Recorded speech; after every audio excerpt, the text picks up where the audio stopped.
ఆయన ఆదిలోనే ఉన్నవాడు. ఎందుకంటే బైబిల్లో పుట్టుక గురించి కానీ ఎక్కువ శిష్యులు ఎక్కడ కూడా రాయలేదు. అది చాలా ప్రాముఖ్యంగా తీసుకోలేదు.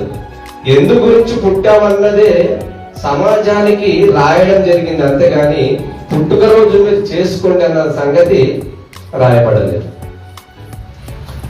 మన జీవితంలో కూడా ఎవరైనా వ్యక్తి మనకు ఆపదలో ఉన్నప్పుడు లేదా ఒక ఆపరేషన్ ఉన్నప్పుడు 1000 రూపాయలు మనకు తెచ్చిరనుకో, మనకిచ్చి ఆపదలో ఆదుకున్నప్పుడు, వందనాలు బ్రదర్, నీ రుణం ఎలా తీర్చుకోవాలో నాకు తెలియడం లేదా అనుకుంటాం. అంతేగాని ఆయన పుట్టినరోజు అడుగుతామా? ఆయన పుట్టినరోజు అడుగుతామా? అడగం. యేసుక్రీస్తు ఎందు గురించి వచ్చిందన్నదే మనకు ముఖ్యం, కానీ ఆయన పుట్టినరోజు గురించి అవసరం లేదు.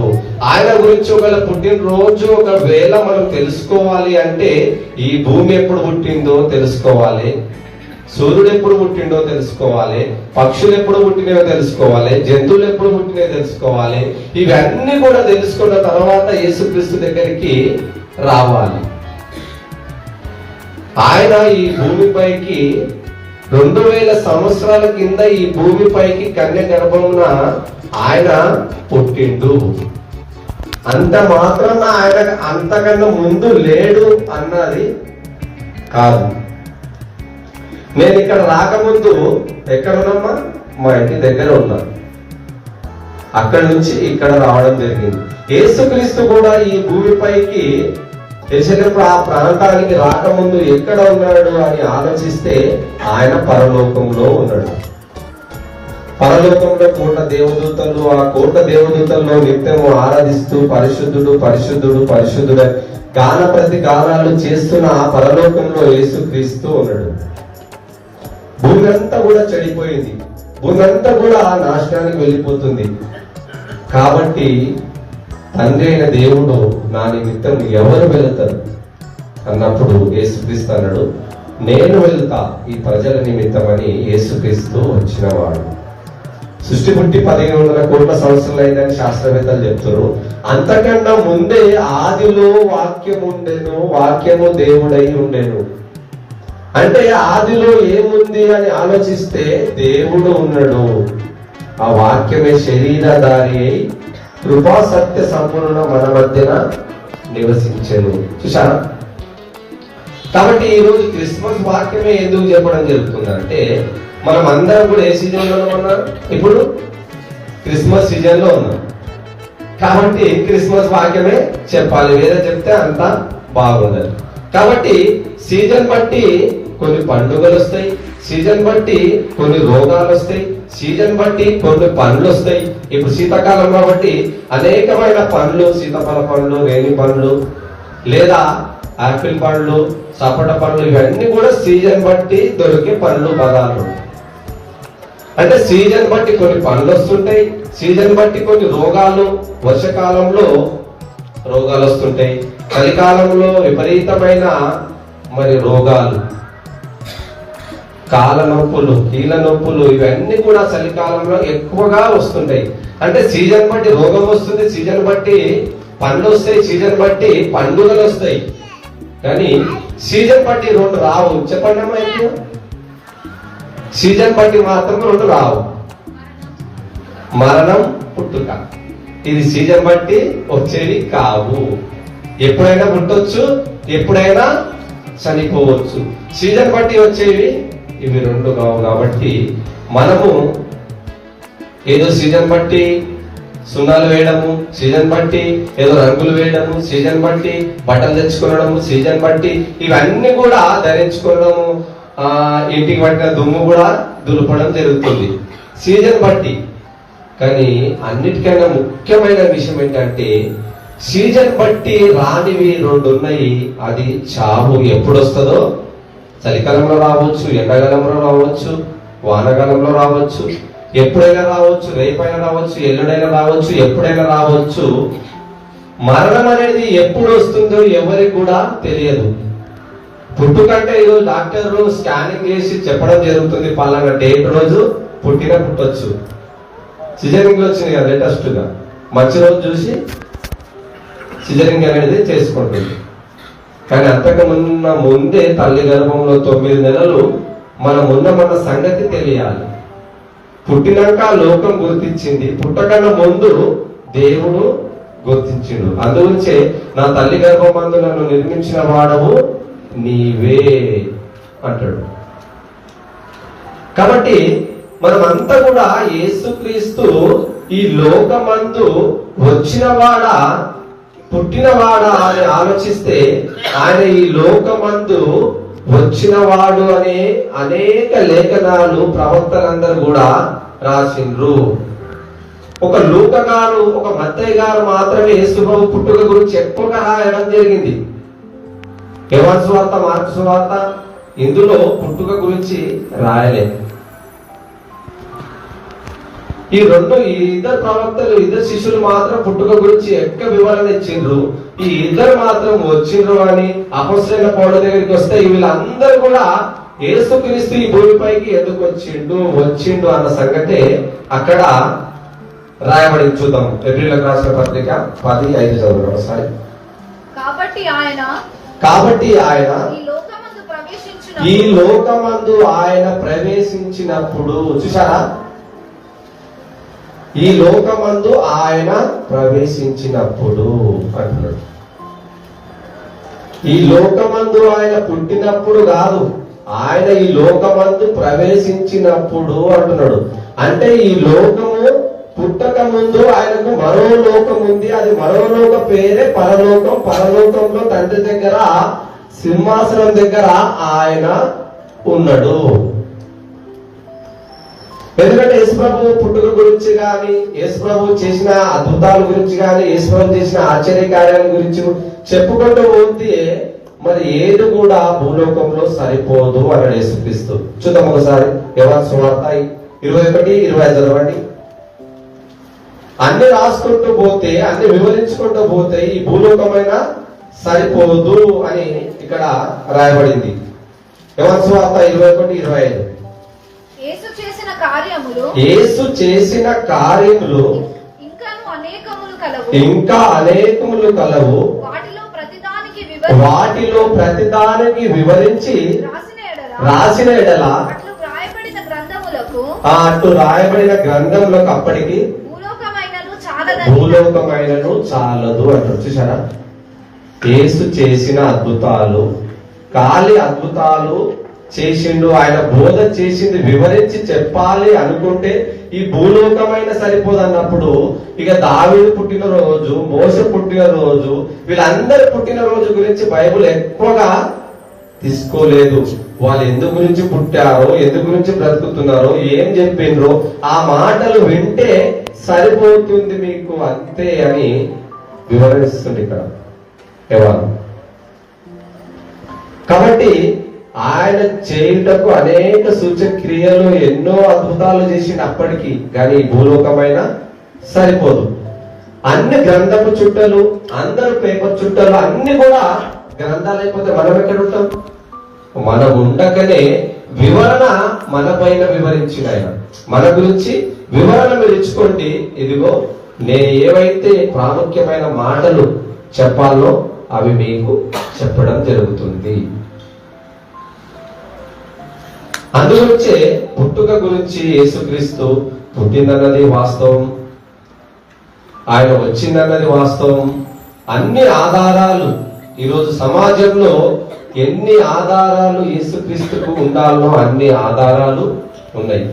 ప్రపంచవ్యాప్తంగా అన్ని దేశాలు కూడా 100 దేశాలలో యేసుక్రీస్తు మొదటి స్థానంలో ఉన్నాడు. అన్ని దేశాలు కూడా మంచి నాయకులు అందరినీ తీసుకొని ఎవరు ఎక్కువగా ప్రభావం, ఎక్కువ మనుషుల హృదయాలను దోచిన వ్యక్తి ఎవరయ్యా అని ఆలోచిస్తే యేసుక్రీస్తు మొదటి స్థానంలో ఉన్నాడు. అంటే ఈయన ప్రపంచ వ్యాప్తంగా అన్ని భాషల్లోనికి బైబిల్ వెళ్ళిపోయింది, అన్ని దేశాల్లోనికి వెళ్ళిపోయింది. అయితే అన్ని దేశాల్లో కూడా మొదటి స్థానంలో యేసుక్రీస్తే ఉన్నాడు. అందుగురించి పరలోకమందున్న వారిలో గాని, భూమి మీద ఉన్న వారిలో గాని, భూమి కింద ఉన్న వారిలో కానీ ప్రతి నామము యేసు నామంలో పొంగాల్సిందే. పరలోకంలో ఉన్నవాడు ఆయన. పరలోకం నుంచి ఈ భూలోకానికి వచ్చినవాడు ఆయన. చూద్దాం ఒకసారి ఫిలిప్పీయులకు రాసిన పత్రిక 2:6. ఆయన పరలోకంలో ఎలా ఉన్నాడు, పరలోకంలో మరి ఎలా ధరించుకున్నాడు, పరలోకంలో ఆయన మహిమ ఎలాంటిది, పరలోకంలో ఆయన గొప్ప స్థానం ఎలాంటిదో అపోస్తలుడైన పౌలు ఇక్కడ రాస్తుండు. ఫిలిప్పీయులకు రాసిన పత్రిక 2:6.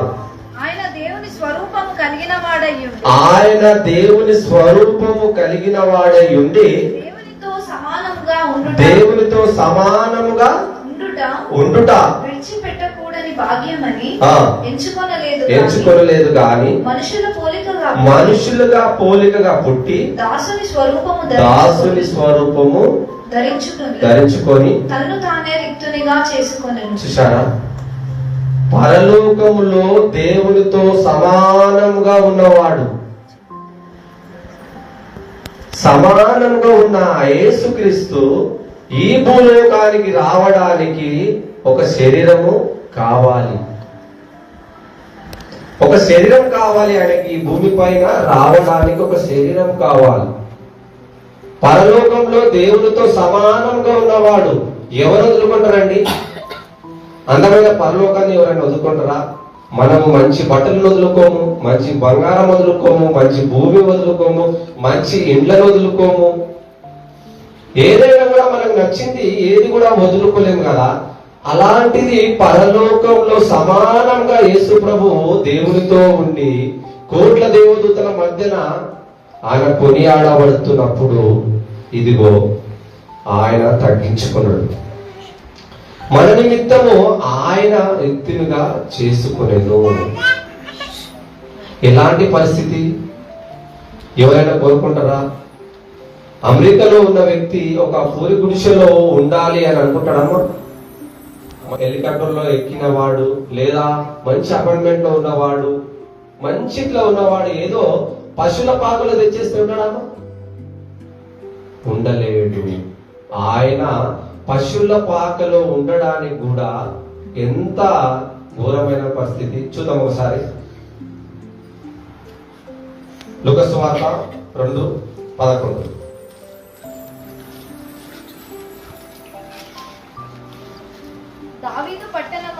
దావీదు పట్టణమందు నేడు రక్షకుడు మీ కొరకు పుట్టి ఉన్నాడు, ఈయన ప్రభువైన క్రీస్తు.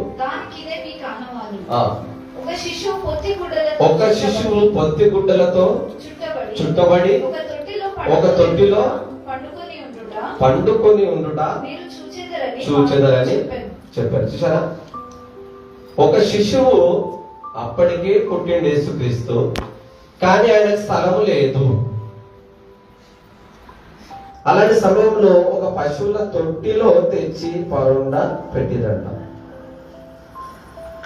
లోకరక్షకునికి కలిగి ఉన్నది ఏది ఆయన లేకుండా కలగలేదు, సమస్తం ఆయన మూలంగా కలిగేను. అలాంటి లోకరక్షకుడు ఎలాంటి స్థానంలో ఉండంట? ఒక పశువుల తొట్టిలో పండబెట్టిరంట. ఇది వినడానికి మనకు చాలా కష్టతరంగా ఉంది మాట.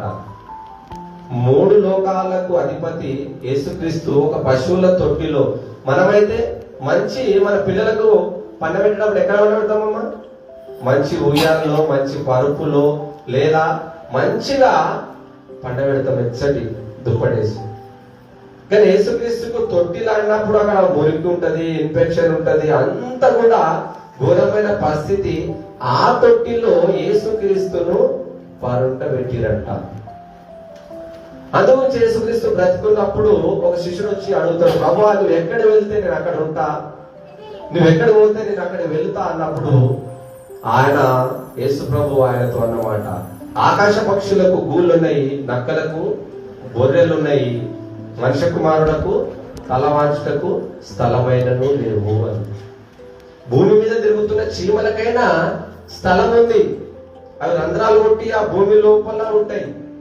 ఆకాశంలో ఎగురుతున్న పక్షులు చెట్లను చూసుకుంటే అక్కడ గూళ్ళు కట్టుకుంటాయి, నక్కలకు అక్కడక్కడ రంధ్రాలు కొట్టి అక్కడ ఉంటాయి. కానీ ఈయనకు స్థలము లేదు. పుట్టినప్పుడే స్థలం లేదా అంటే ఆయన పెరిగి పెద్దవాడైన తర్వాత కూడా ఆయనకు స్థలం లేదు. ఆయన ఏదో కూడా సంపాదించుకోలేడు. ఈ భూమి శాశ్వతమైనది కాదు. నేను ఎందు గురించి వచ్చినదే సమాజానికి తెలియజేయాలి. సమాజానికి తెలియజేయాలి నేను ఎందు గురించి వచ్చిన ఈ లోకానికి అన్నదే యేసుక్రీస్తు ఈ భూమిపైకి వచ్చి బోధించేవాడు.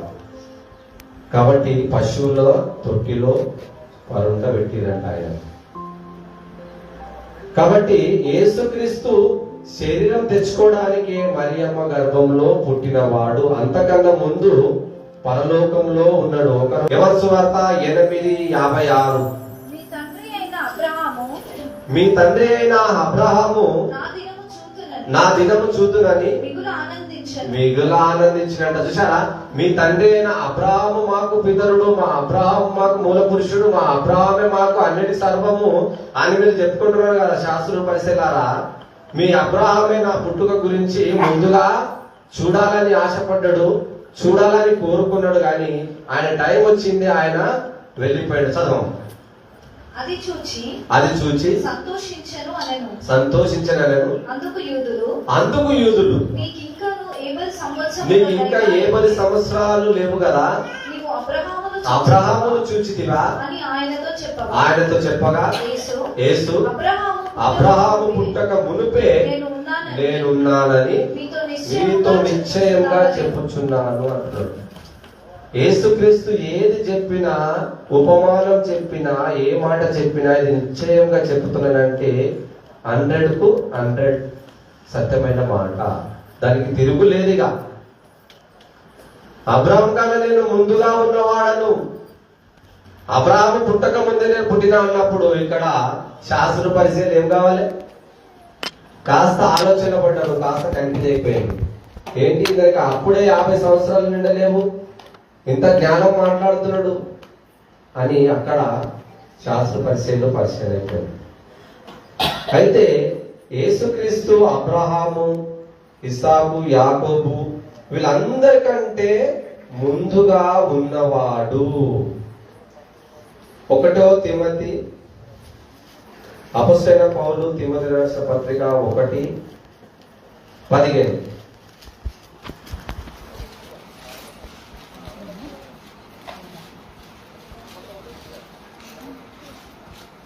ఆయన యేసుక్రీస్తు ఈ లోకానికి ఎందుకు గురించి వచ్చాడో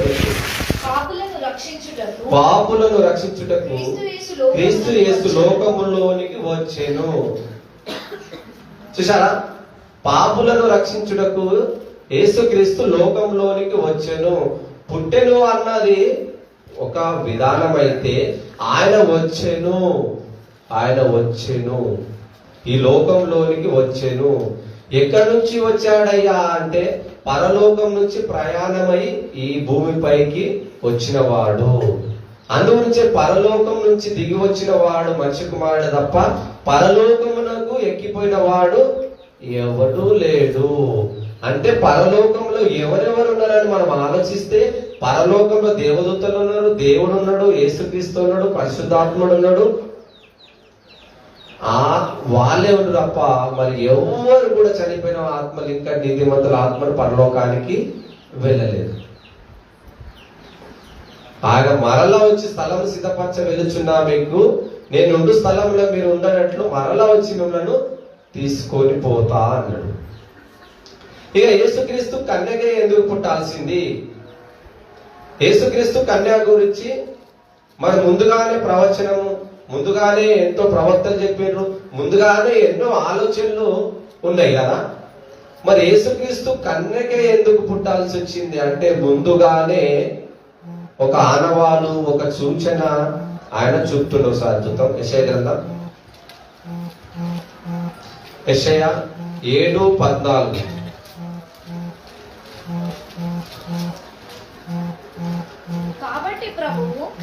కాబట్టి ప్రభువు తానే ఒక సూచన మీకు చూపును, ఆలకించుడి. చూసారా, ప్రపంచవ్యాప్తంగా ప్రపంచం వింటున్న ప్రజలందరూ కూడా అప్పటికి రాయబడిన ఇది ఒక అమూల్యమైన మాట.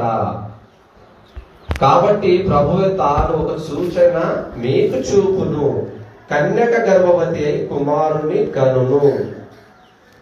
ప్రపంచంలో ఇప్పటి వరకు పుట్టిన వాళ్ళందరూ కూడా స్త్రీ పురుషుడు కలయిక ద్వారానే పుట్టినవారు.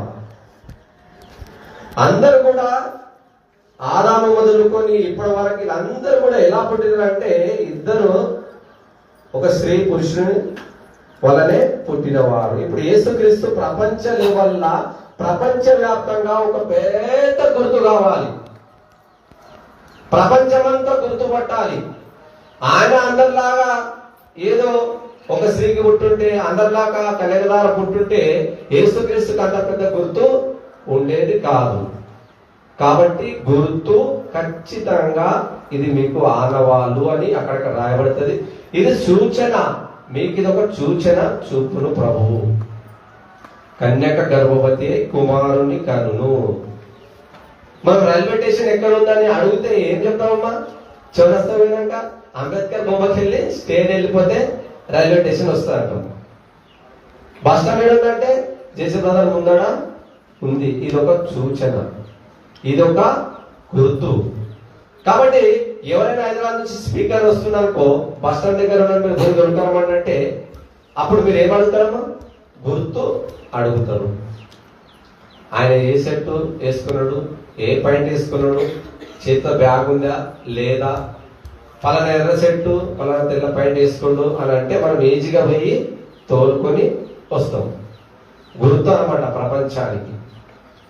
ప్రపంచంలో అప్పటి వారికి పుట్టిన వాళ్ళందరూ కూడా భార్య భర్తలు కలవడం వలన పుట్టిన వారైతే యేసుక్రీస్తు ఒక్కడు మాత్రము ఇదిగో ప్రవచనం నెరవేరడానికి ఆయన కన్యగా గర్భమున యేసుక్రీస్తును పుట్టింపజేసిన తండ్రి.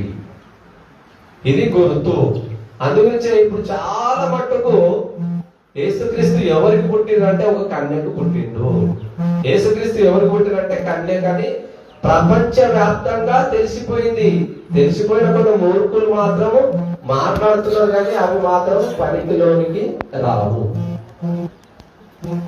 కాబట్టి యేసుక్రీస్తు ఎందు గురించి కన్యకు పుట్టాల్సి వచ్చిందంటే ప్రపంచము గుర్తుపట్టడానికి, ప్రపంచం తెలుసుకోవడానికి, ప్రపంచము నమ్మడానికి యేసు నుంచే వచ్చిన.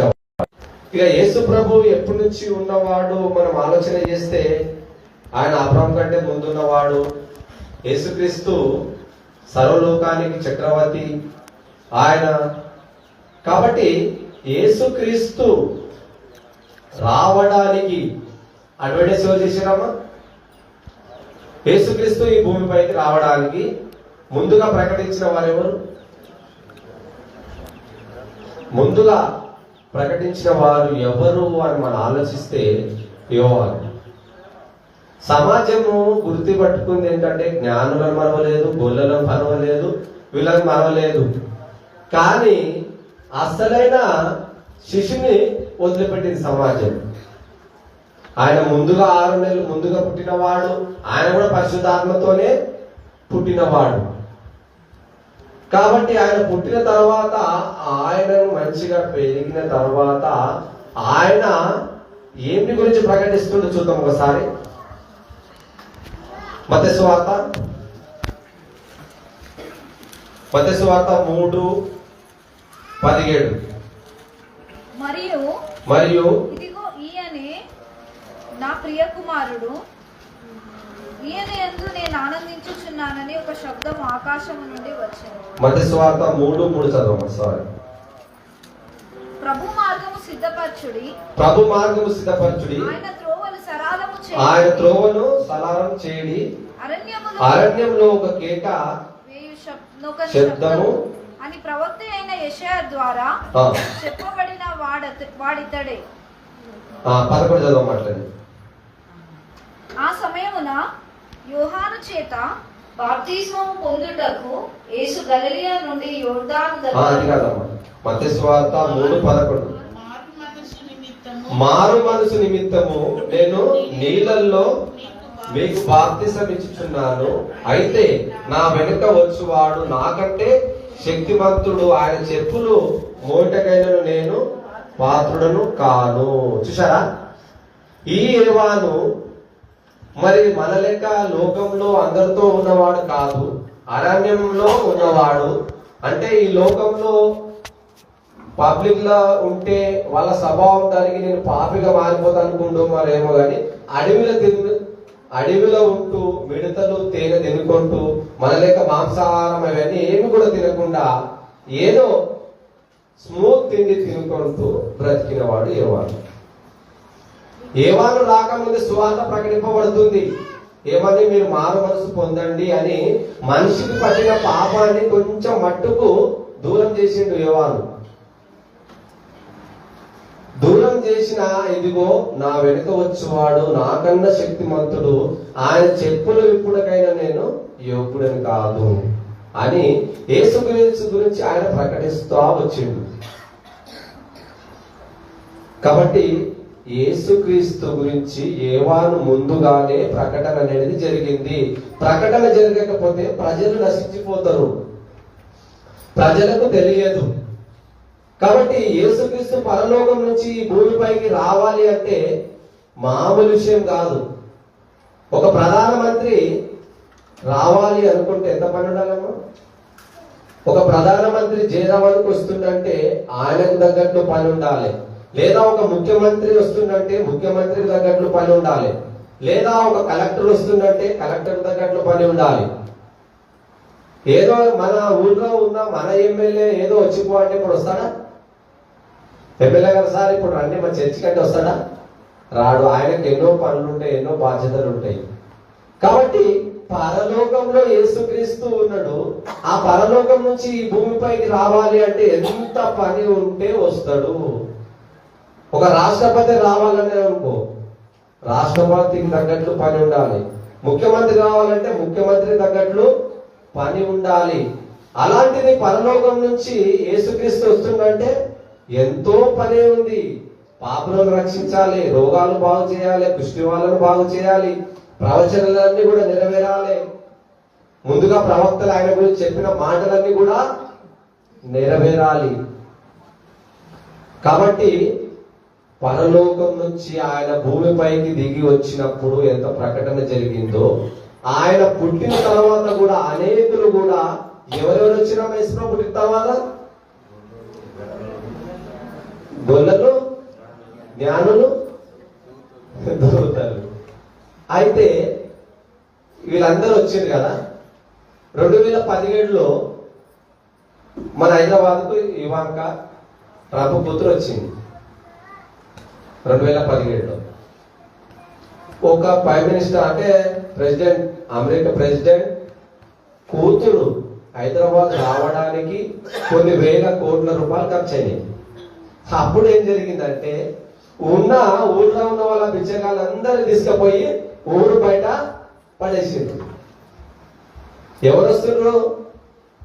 ప్రైమ్ మినిస్టర్ కూడా కాదు, ఒక ఆమె కూతురు. అంటే ప్రెసిడెంట్ యొక్క కూతురు, ట్రంప్ యొక్క కూతురు వస్తున్నదని తెలిసి ఉన్న ఊళ్ళ బిచ్చగాళ్ళందరూ కూడా తెచ్చి ఊరు బయట పడేసిండ్రు.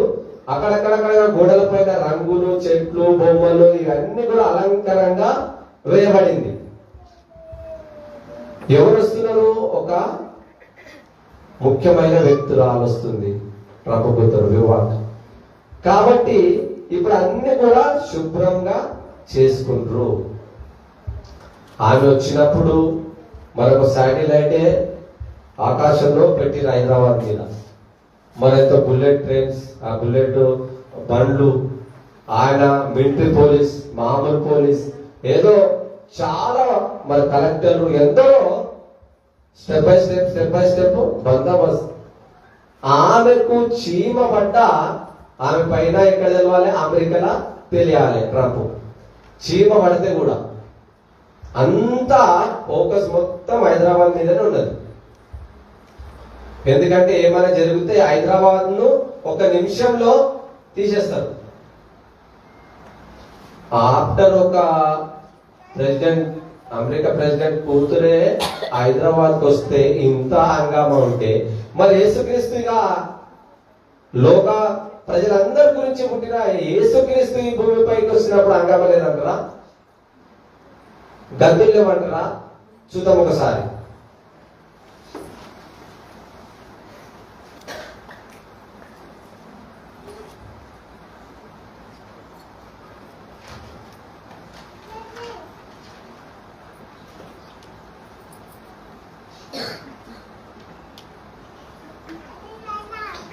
లూకా సువార్త 2:13.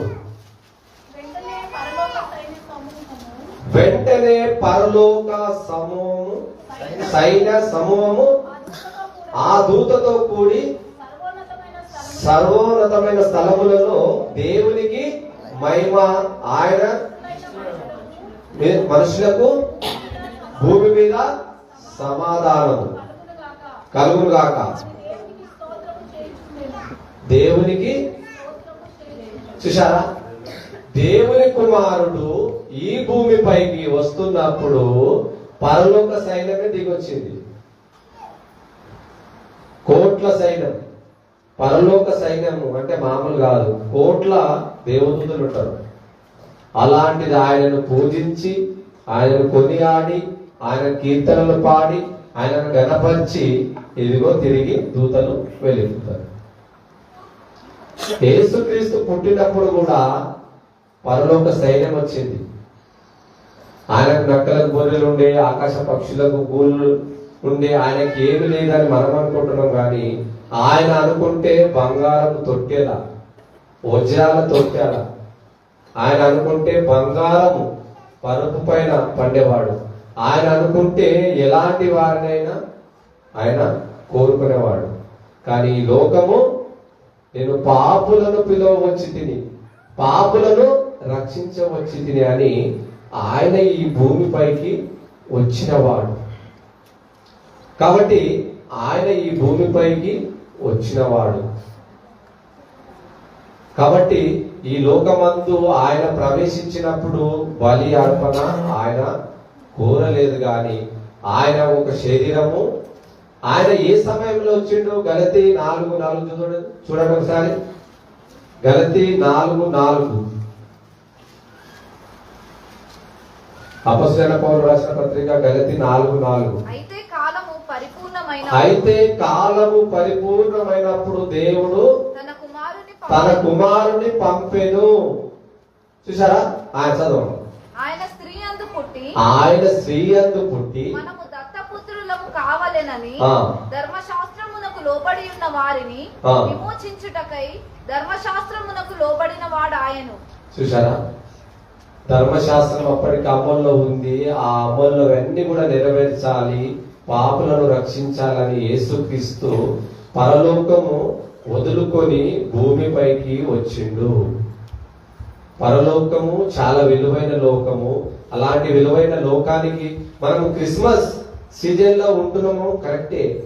క్రిస్మస్ పండుగ చేయడం మంచిదే, క్రిస్మస్ బట్టలు తెచ్చుకోవడం మంచిదే.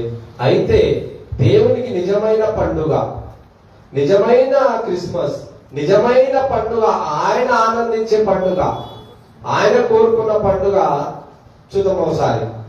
లూకా సువార్త 15:7. లూకా సువార్త 15:7.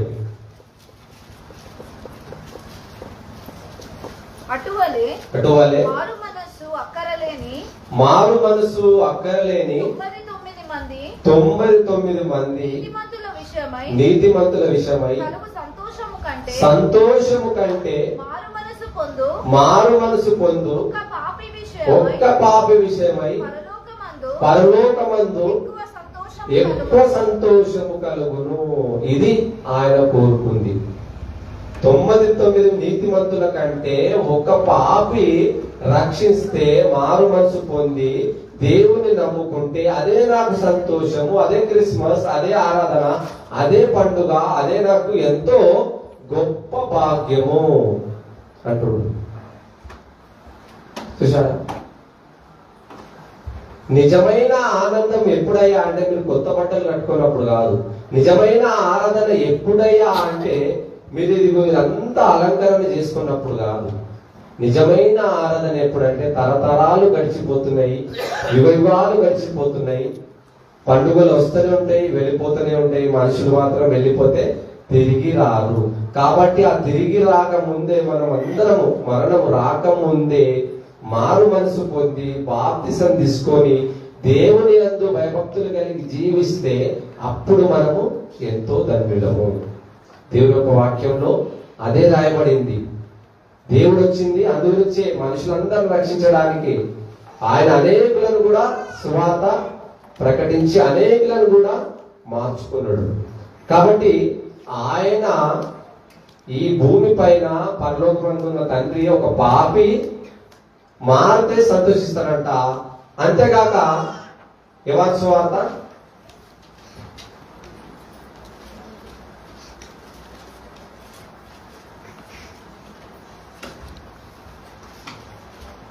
మత్తయి సువార్త 3:17 చదవము. ఆయన ఇంకొకసారి కూడా సంతోషపడుతున్నాడు.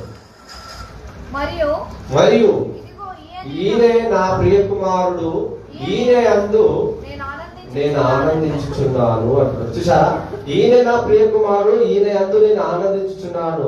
ఆది కాండం మొదలుకొని కొత్త నిబంధన వచ్చేంత వరకు దేవుడు బాధల్లోనే, కన్నీల్లోనే, ఆవేదనలోనే ఉన్నాడు.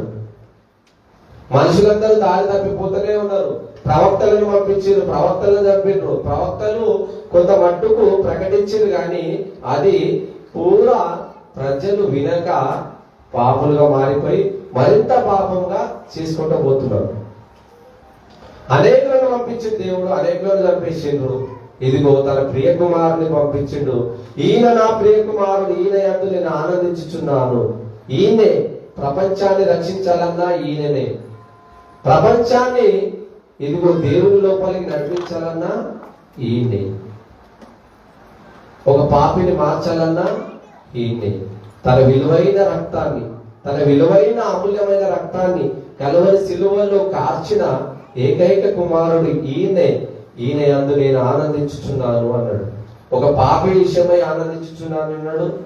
ఇదిగో నా కుమారుని యందు నేను ఆనందించుచున్నాను. మనం అందరం కూడా ఎందరైతే అంగీకరించారో అందరూ కూడా మనము దేవుని పిల్లలమే. కుక్క పుడితే కుక్క పిల్లలు, నక్క పుడితే నక్క పిల్లలు, పిల్లి కొడితే పిల్లి పిల్లలు. మనం దేవుని కొడితే ఏమైతామమ్మా? దేవుని పిల్లలము. నమ్మి బాప్తిసం పొందిన వాళ్ళందరం కూడా దేవుని పిల్లలం. మనము ఆ దేవుని పిల్లలమై ఉండి మనం అందరం గురించి దేవుని కొరకు ఈ క్రిస్మస్ శుభాకాంక్షలు తెలియజేస్తూ, క్రిస్మస్ ఈ సీజన్ లో మీరు అందరూ కూడా సాధ్యమైనంత వరకు సువార్త ప్రకటించండి. దుప్పట్లు లేని వారికి దుప్పట్లు ఇవ్వండి, బట్టలు లేని వారికి బట్టలు ఇవ్వండి. మీకు చాతనైనంత వరకు మీరు ఇవ్వండి. చరిత్రలో పుట్టినరోజు, యేసుప్రభు పుట్టినరోజు అనగానే ఘనమైన చరిత్ర. ప్రపంచ వ్యాప్తంగా అన్ని దేశాలు కూడా చేసుకుంటారు. మన దేశంలో కూడా చేసుకుంటూ అనేకులకు కూడా మనం ఒక మాదిరిగా ఉండాలి క్రైస్తవులం అన్నప్పుడు. కాబట్టి పుట్టినరోజు గురించి బైబుల్ ఎక్కడ కూడా ప్రాముఖ్యంగా ఇయ్యలే. నేను ఎందుకు గురించి పుట్టానన్నదే మీకు ముఖ్యం. నా పుట్టినరోజు ఏ రోజైనా మీకెందుకు? నా పుట్టినరోజు ఎప్పుడో నేను పుట్టాను, మా తల్లిదండ్రులు రాసిండ్రు.